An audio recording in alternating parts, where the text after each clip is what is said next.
392. Clipper ships. Chalcedon Report number 276, July 1988.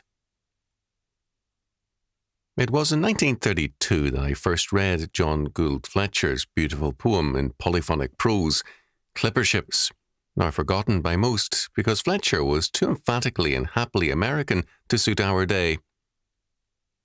Fletcher, in Clipper Ships, celebrated the exuberant and triumphant days of the clipper ships, perhaps the most amazing sea vessels ever to sail the seas.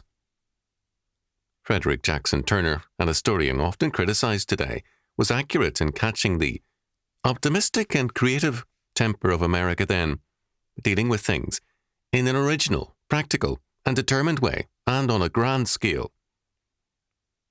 John Lofton recently gave me a lovely booklet on clipper ships, Heralds of Their Age, 1972, designed by Emma Landau and edited by Peter Stanford. In the preface, Robert G. Albion noted, "The clipper ship was the supreme expression of the emotional enthusiasm that swept over the American maritime world in mid-19th century.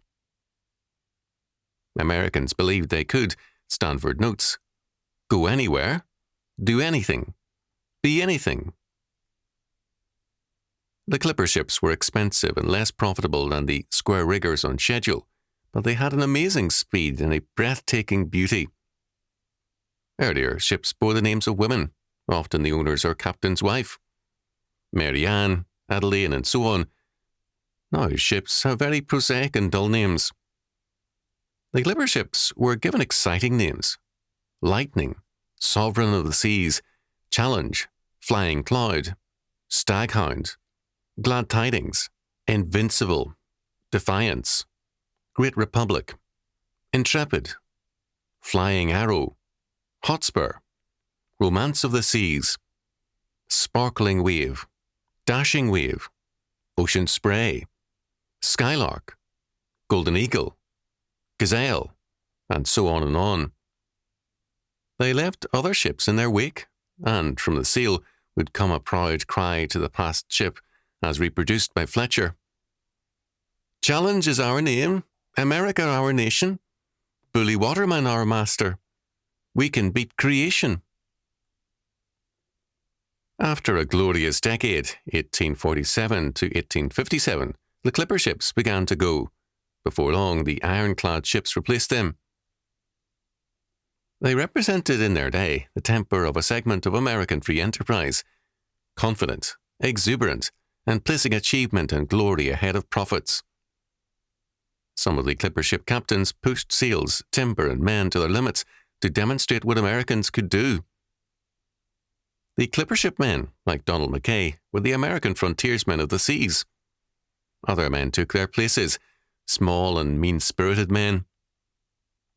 Yet, in the 1930s, Pan American briefly caught the American eye with their trans-Pacific planes called clipper ships.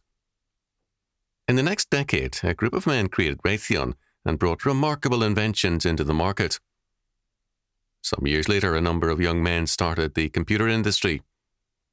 The clipper ship men were not all gone, but both political parties in Washington, D.C., Congress especially, were closer to the slave ships in spirit than anything else. The clipper ship mentality had not been confined to the seas. In 1780, America had 3 million people, of whom 900,000 were Scots and 400,000 were English. We began as a Scottish country, and the British agents called the War of Independence a Scottish-Irish Presbyterian rebellion.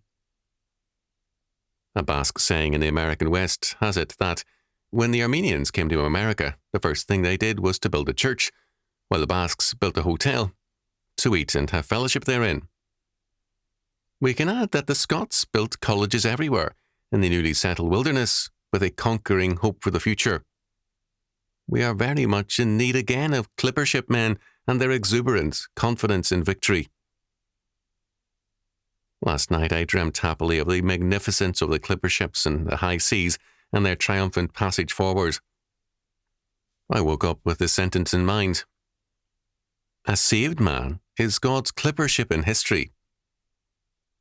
The storm clouds are very real and dark, but, like clipper ships, we shall ride through them.